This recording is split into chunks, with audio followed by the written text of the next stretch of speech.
Richard, Allentown, PA. You're on the Wilkow Majority. Hello. Hi, Mr. Wilkow.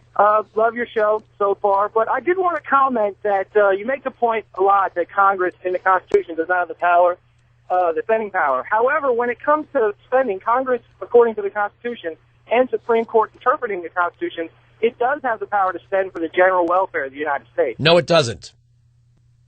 Well, if you look at the decision in South Dakota v. United States... Hold on a second. Richard, where in Article 3 does the Supreme Court have the power to reinterpret the Constitution? According to Marbury v. Madison, Justice Marshall said that Okay, where did Marshall get the standing to even make that ruling? Because the courts are the ones who interpret what the law is. No, they interpret the laws as written against the Constitution. They don't get to reinterpret the Constitution, sir. Read Article. You tell me where it says that in Article 3. Hey, No, I'd like you to tell me where it says that in Article 3. It does not say that specifically. So then the court doesn't have the power then.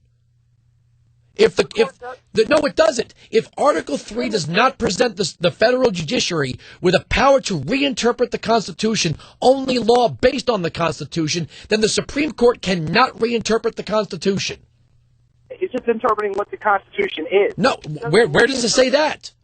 Based on what the statements or the clauses in the Constitution. No, Richard, you said in Marbury versus Madison, okay, you're citing case law precedent. The Supreme Court did not have the standing to make that ruling. Well, who says what the law is then? It's right there.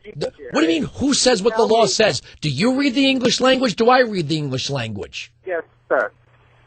Now, do me a favor and read the part of Article 1, Section 8, where it actually says that it could spend like this.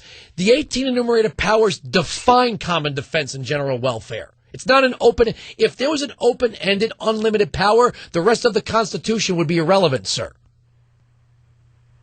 There is a broad power for Congress to provide for the general welfare in the United States. So why did they give them 18 enumerated powers? There's actually more than 18 enumerated powers. You have to look for the amendments, which Congress... Yes, there are contained and forward powers in the amendments. Those are constitutional as well.